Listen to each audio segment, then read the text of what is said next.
آج جو لوگوں کے ذہن بن رہے ہیں وہ یہ ہے کہ اگر عالم بنا دیا، حافظ بنا دیا، کھائے گا کہاں سے، کمائے گا کہاں سے؟ ایک طرف تو تم تانا دیتے ہو کہ مولوی کھاتا بہت ہے، اور جب اپنے بچے کو امام یا مولوی بنانے کا نمبر آتا ہے تو پھر احساس کرتے ہو کہ مولوی کھائے گا کہاں سے۔ اللہ وبرکاتہ۔ السلام علیکم ورحمۃ اللہ وبرکاتہ۔ الحمد للہ وحدہ والصلاة والسلام علی من لا نبی بعدہ، اما بعد، قال اللہ تبارک و تعالی فی القرآن: اعوذ باللہ من الشیطان الرجیم، بسم اللہ الرحمن الرحیم،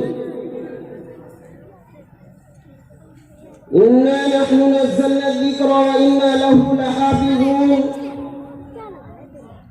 وقال اللہ تعالی: لو انزلنا هذا القرآن على جبل لرأيته خاشعا متصدعا من خشية الله، صدق الله العظيم۔ وقال النبي صلى الله عليه وسلم: من تعلم علما مما يبتغى به وجه الله لا يتعلمه إلا ليصيب به عرضا من الدنيا لم يجد عرف الجنة يوم القيامة يامي ريحها۔ وقال النبي صلى الله عليه وسلم: إن العلماء ورثة الأنبياء وإن الأنبياء لم يورثوا دينارا ولا درهما وإنما ورثوا العلم فمن أخذه أخذ بحظ وافر، أو كما قال عليه الصلاة والسلام۔ محمد مصطفیٰ کے روح روشن کا تصدق ہے، محمد مصطفیٰ کے روح روشن کا تصدق ہے، ذروں میں یہ تابانی گل و لالا میں رانائی۔ محمد مصطفیٰ کے روح روشن کا تصدق ہے، ذروں میں یہ تابانی گل و لالا میں رانائی۔ اور سمجھتی کیا ہے دنیا غلامان شاہ بطحہ کو، سمجھتی کیا ہے دنیا غلامان شاہ بطحہ۔ کریم کا نزول شروع ہوتا ہے، قرآن کریم کی آیتوں کو، قرآن کریم کو جب اللہ کے نبی صلی اللہ علیہ وسلم نے مکے کے لوگوں کے سامنے پیش کیا اور مکے کے لوگوں نے قرآن کریم کو سنا، مکے کے لوگوں نے کہا یہ قرآن، یہ کلام، یہ کسی انسان کا کلام نہیں، یہ جادوگر کا کلام ہے، یہ ساحر کا کلام ہے۔ اور یہی نہیں، قرآن کریم پہ الزام لگایا گیا۔ اللہ تبارک و تعالی نے قرآن کریم کے حق میں آیت نازل فرمائی: وَإِن كُنتُمْ فِي رَيْبٍ مِّمَّا نَزَّلْنَا عَلَىٰ عَبْدِنَا فَأْتُوا بِسُورَةٍ مِّن مِّثْلِهِ وَادْعُوا شُهَدَاءَكُم مِّن دُونِ اللَّهِ إِن كُنتُمْ صَادِقِينَ۔ اگر تم قرآن کریم کی طرف سے شک میں ہو، تمہارے دل کے اندر کجھی اور ٹیڑھا پن ہے، تمہارے دل میں شک ہے، تو قرآن کریم کی طرح ایک سورت لا کر پیش کر دو۔ اور اگر تم نہیں کر سکتے، تم عاجز ہو، تو پھر اپنے تمام گرو گھنٹالوں کو اپنی مدد کے لیے بلا لو۔ اگر تم اپنے بارے میں سچے ہو، قرآن کریم نے یہ چیلنج کیا، قرآن کریم کے اس چیلنج کو کفار مکہ نے قبول کیا۔ فوراً ایک میٹنگ بلائی، جنگ سبھا بلائی، اس میں ابو جہل بھی تھا، اس میں ابو لہب بھی تھا، اس میں کفار مکہ کے بڑے بڑے سردار تمام کے تمام جمع ہوئے، اور فیصلہ یہ ہوتا ہے کہ قرآن کریم کے مقابلے میں ہمیں کوئی نہ کوئی کلام پیش کرنا ہوگا۔ دوستو، عرب کا یہ دور وہ دور تھا کہ عرب کی چھوٹی چھوٹی چھوٹیاں بڑی نادر کلام سوارا ہوا کرتی تھی، اور اپنا ہی نہیں، اپنے ماں باپ کا نہیں، اپنے گھوڑوں کا حسب و نسب بیان کرنا ان کے بائیں ہاتھ کا کھیل تھا۔ وہ اس وقت عربی کے امام مانے جاتے تھے، عربی کے استاد مانے جاتے تھے۔ میٹنگ میں فیصلہ ہوتا ہے کہ قرآن کریم کے مقابلے میں کون کلام لا کے پیش کرے گا۔ عربی زبان کا ماہر، عربی زبان کا استاد، فصاحت و بلاغت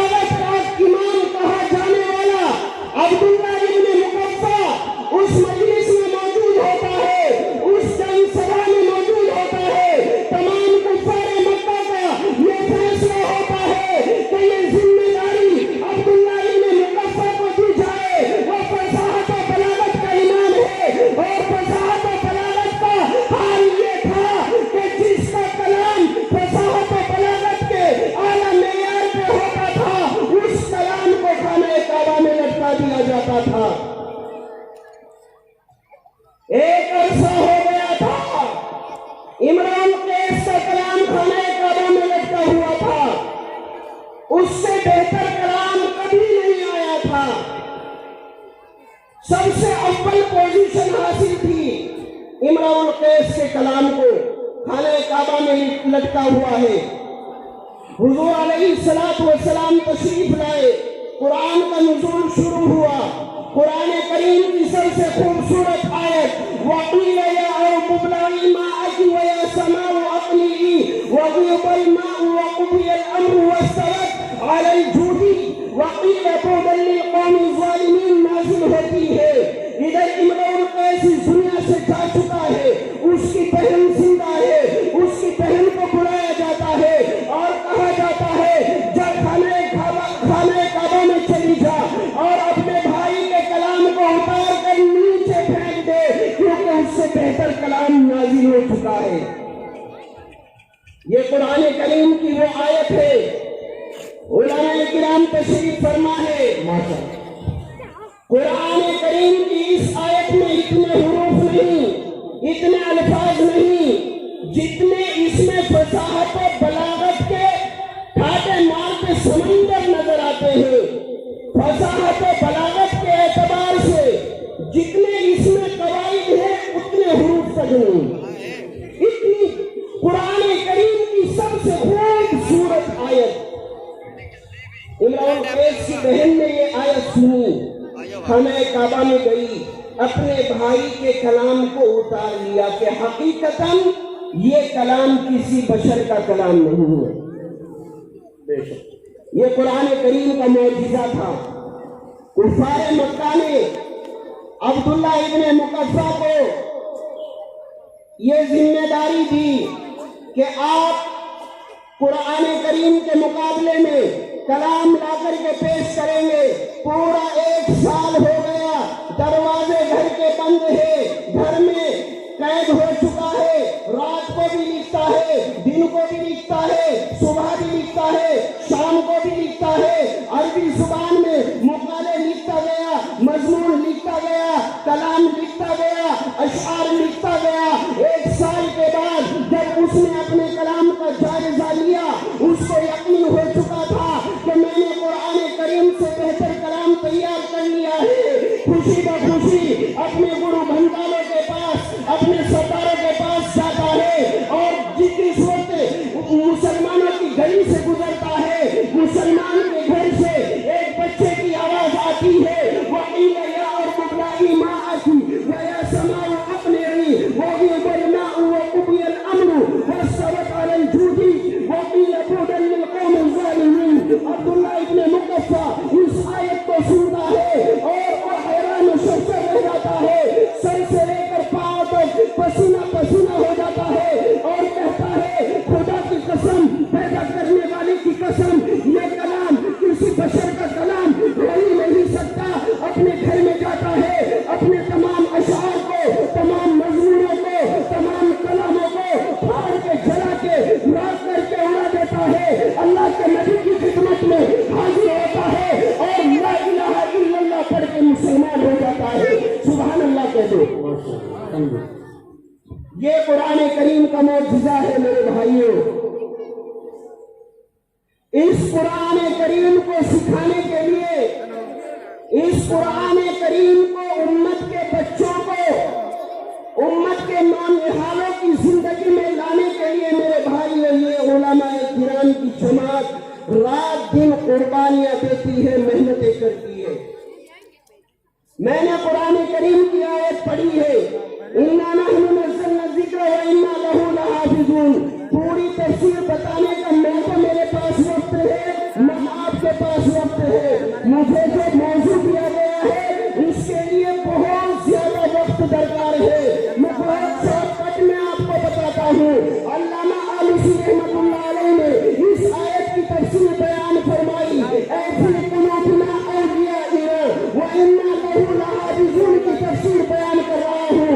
نوجوان بھی سنے، بوڑھے بھی سنے، پڑھنے والے بچے بھی سنے، علماء کی مقدس جماعت بھی سنے۔ اللہ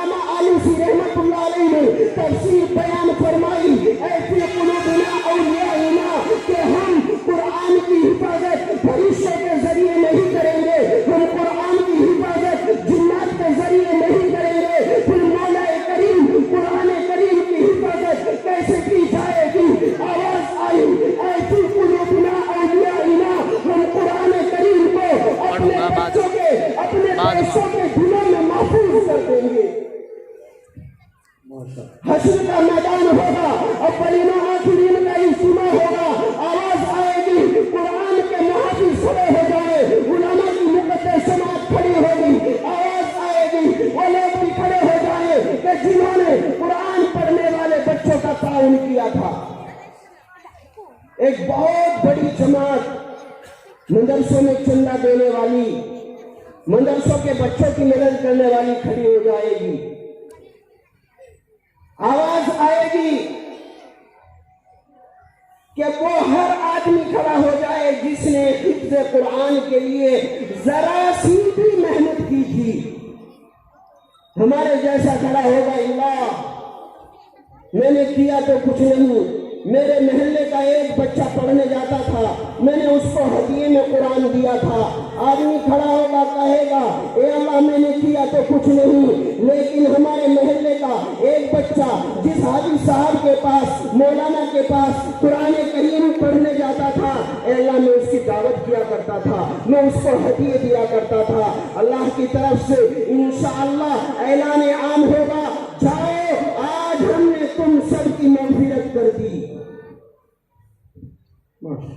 ہم علماء کے بارے میں جتنی غلط فہمیوں میں مبتلا ہے، اگر یہ غلط فہمیاں ہم نے نہ نکالی، اپنے ذہنوں کو صاف نہ کیا، دل و دماغ کو پاک نہ کیا، علماء کی دشمنی، علماء کی طرف سے کدورت ہمارے دلوں سے ختم نہ ہوئی تو یاد رکھنا ہمارے ایمان کا بھی خطرہ ہے۔ کیا سمجھتے ہو ان علماء کرام کو؟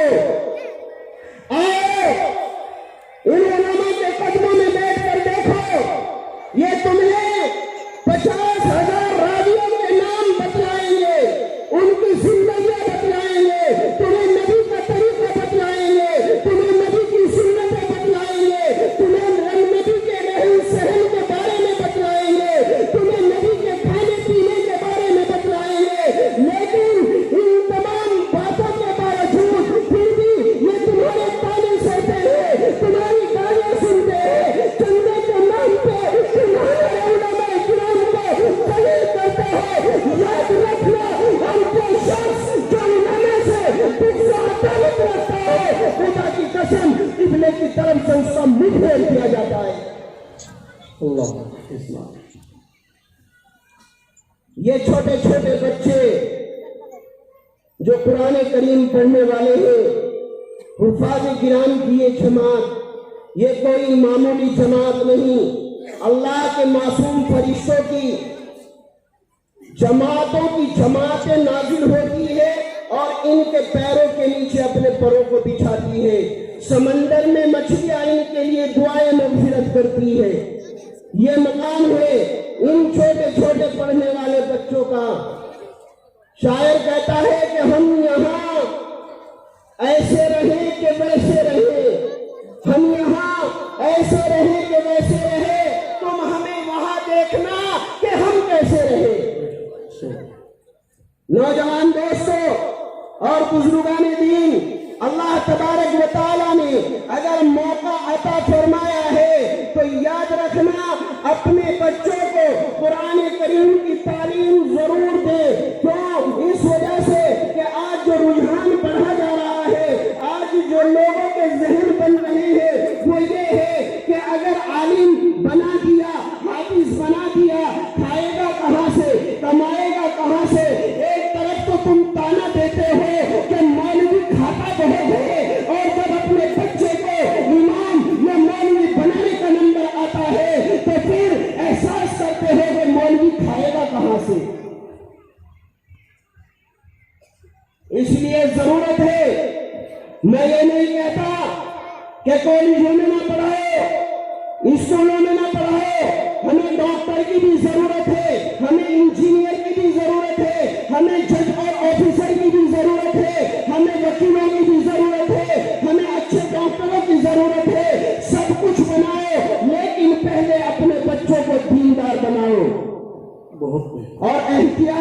بات بتاتا چلو کتنی قربانیاں دے کے ایک بچہ حافظ قرآن بنتا ہے۔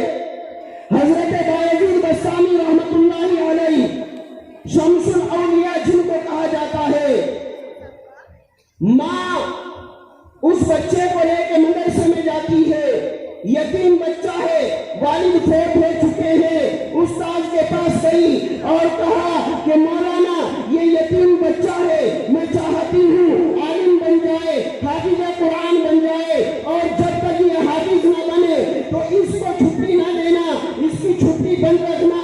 کافی عرصہ ہو گیا، بایزید بستامی رحمت اللہ علیہ پڑھنے لگ گئے، کافی دن ہو گئے، 1 سال گزر گیا، بچے کو یاد آئی کہ آج ماں سے ملنے کے لیے جاتا ہوں، مجھے ماں کی یاد آ رہی ہے۔ چھوٹا بچہ تو بچہ ہوتا ہے، رونے لگ گئے، استاد محترم کے پاس گئے اور جا کر کہا کہ استاد صاحب 1 سال ہو چکا ہے، ماں کی یاد ستا رہی ہے، آپ اجازت دیں میں ایک بار اپنی ماں کی زیارت کر آؤں۔ استاد نے سوچا کہ اگر چھٹی دے دی تو ماں سے کیا وعدہ ٹوٹ جائے گا، ماں نے تو کہا تھا جب بچہ حافظ بن جائے تب اس کو گھر بھیجنا، اور ادھر یہ حافظ نہیں بنا، اگر چھٹی نہ دی تو بچے کا دل ٹوٹ جائے گا۔ 1 سال ہو گیا ماں سے پچھڑے ہوئے۔ استاد نے کہا بیٹا ایک کام کرو، یہاں سے اتنا سبق لے کے یاد کر کے حفظ مجھے سنا دو، پھر تمہیں چھٹی دوں گا۔ اتنا سبق دے دیا جتنا 1 ہفتے میں سنایا کرتے تھے بایزید بستامی رحمت اللہ علیہ۔ گمان استاد صاحب کو یہ تھا کہ سبق یاد ہوگا نہیں، مجھے بہانہ مل جائے گا، میں چھٹی نہیں دوں گا۔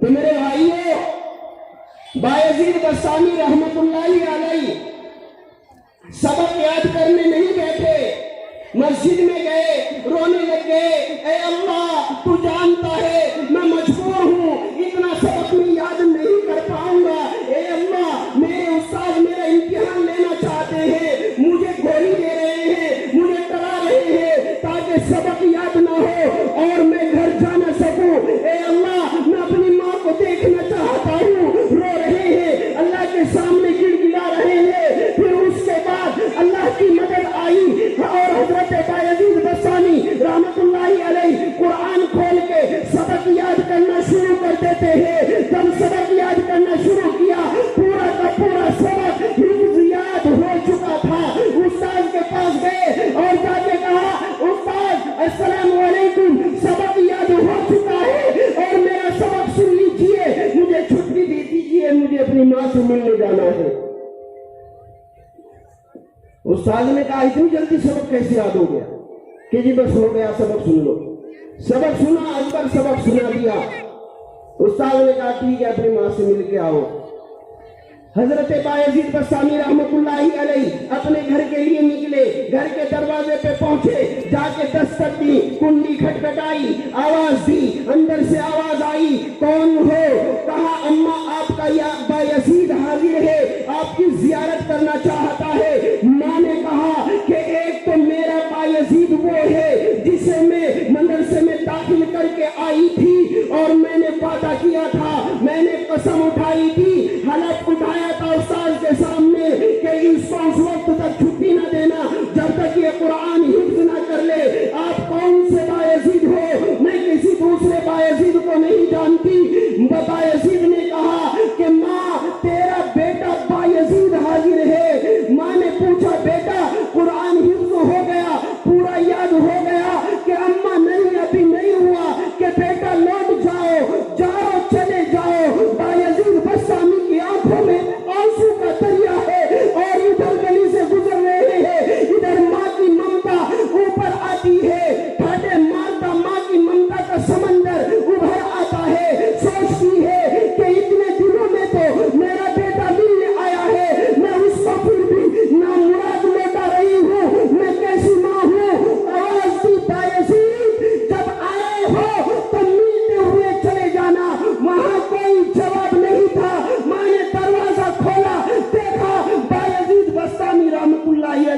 جا چکے تھے.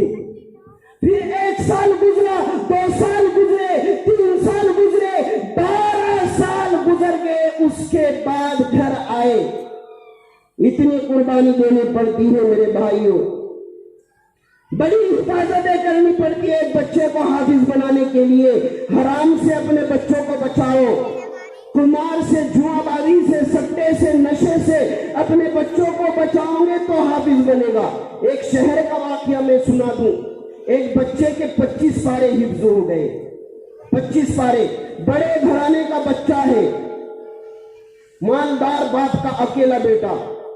باپ کی تمنا یہ کہ بچے کو میں ضرور حافظ قرآن بناؤں گا. 25 پارے حفظ کر کے بچے نے جواب دے دیا، کہا امی کل سے میں مدرسے بالکل نہیں جاؤں گا. کہ بیٹا کیا بات ہوئی؟ کہ نہیں مدرسہ بالکل نہیں جاؤں گا. بچہ ضد پہ اڑ گیا. اب اکلوتا بیٹا تھا، بڑے جتن کیے، بڑے پروپیگنڈے اختیار کیے، لیکن بچہ مدرسہ نہیں گیا. اس علاقے کے اندر ایک بزرگ موجود ہے. والدین بزرگ کے پاس جاتے ہیں اور جا کے کہتے ہیں حضرت ہمارا ایک بچہ ہے جو قرآن حفظ کر رہا تھا، 25 پارے حفظ کر چکا ہے، 25 پارے حفظ کرنے کے بعد ضد پہ اڑ گیا ہے، مدرسے میں جانے سے بالکل انکار کر دیا ہے، مدرسے میں نہیں جاتا. مارا، سمجھایا، لیکن مدرسے جانے سے بالکل انکار کر دیا ہے.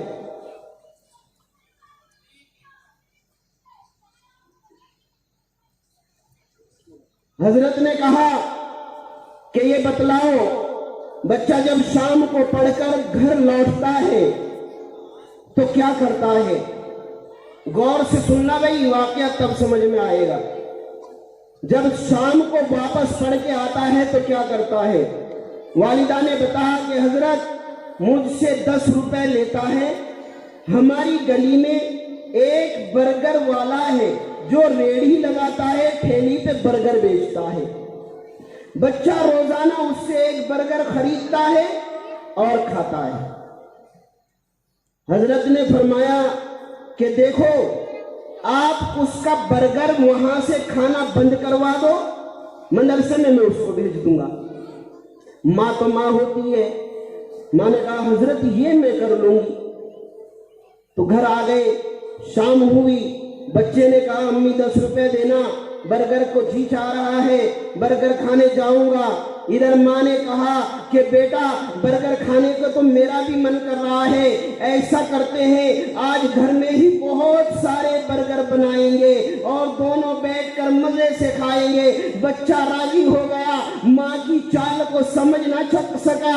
بچے نے کہا کہ ٹھیک ہے امی بہت سارے برگر یہی بناتے ہیں. ماں نے کہا بیٹا جاؤ یہ سارا سامان لے کے آ جاؤ. بازار گیا، بچے نے سامان خریدا، پورا برگر کا سامان لا کے ماں کو دیا. ماں نے برگر بنایا، بسم اللہ پڑھ کے کھانا بنایا. وہ باوضو ہو کے برگر بنا کے بچے کو تیار کر کے دیا، دسترخوان پہ سجایا. اپنے لفظ جگر کو، اپنے نور نظر کو بلایا، بیٹا آ جاؤ برگر تیار ہے، ہم دونوں مزے سے کھائیں گے. ماں اور بیٹا برگر کھا رہے ہیں. ماں کھانا کھاتے ہوئے، برگر کھاتے ہوئے تعریف کر رہی ہے، بیٹا برگر کیسا بنا ہے؟ بیٹا کہتا ہے ماں مزہ آ گیا. ماں نے کہا کہ بیٹا باہر سے برگر کھانا چھوڑ دو، مجھے وہ اچھا نہیں لگتا، روزانہ یہی برگر بنایا کریں گے. بیٹا راضی ہو گیا. 8 دن ہو گئے، بیٹے نے وہاں کا برگر نہیں کھایا، باہر کا برگر نہیں کھایا. 8 دن ہو گئے. 8 دن کے بعد بچے نے کہا کہ امی میں بور ہو رہا ہوں، اسکول میں جا سکتا نہیں، ابھی ایڈمیشن ہوگا نہیں، داخلہ ہوگا نہیں، میں مدرسے میں جاؤں گا. قاری صاحب میرے اوپر ناراض ہوں گے، مجھ سے ناراض ہے، وہ مجھے دیکھنے کے لیے آتے ہیں، ڈانٹتے ہیں، اس لیے میں مدرسے بھی نہیں جا سکتا ہوں. اماں ایک کام کرو، قاری صاحب کو بلاؤ اور میری صلح کرا دو. ماں نے اسی وقت فون کیا، حضرت آپ کا شاگرد یاد کرتا ہے، آج آپ کی دعوت ہے. استاد محترم بچے کے گھر پہ پہنچتے ہیں اور جا کر کے وہاں دعوت کھاتے ہیں. دعوت کھانے کے بعد شاگرد کی آنکھوں میں بھی آنسو ہے، استاد کی آنکھوں میں بھی آنسو ہے، دونوں روتے ہیں.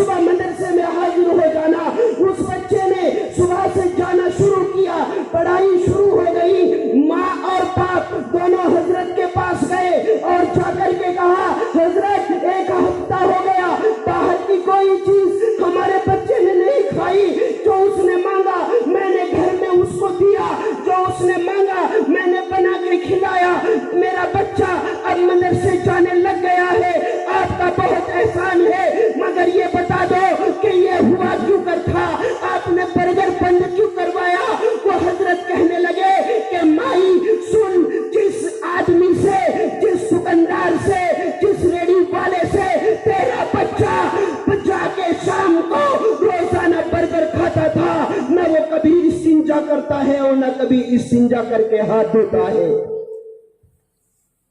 یہ اس کی نحوست کی وجہ سے اس بچے کے اوپر شیطان حاوی ہو چکا تھا۔ اس لیے میرے بھائیوں، اپنے بچوں کو حلال کھلاؤ، حلال پہناؤ، بہت کچھ کہنے کو ہے مگر وقت قلیل ہے، انشاءاللہ موقع ملا تو کبھی حاضری ہوگی، طویل گفتگو اسی موضوع پہ ہوگی، اس لیے اپنے بچوں کو دعائیں دیا کریں۔ باپ کی دعا بیٹے کے حق میں، اولاد کے حق میں ایسے کام کرتی ہے جیسے بنجر زمین پہ بارش کا نزول ہو جائے، ایسے قبول ہوتی ہے۔ جو آدمی یہ چاہتا ہے میرا بچہ حافظ قرآن بنے، عالم دین بنے، قوم کا رہنما بنے، اس کو چاہیے اپنے بچے کو رزق حلال کھلائے، دعا کرے اللہ مجھے بھی آپ کو بھی ان باتوں پہ عمل کرنے کی توفیق عطا فرمائے۔ مسلمانوں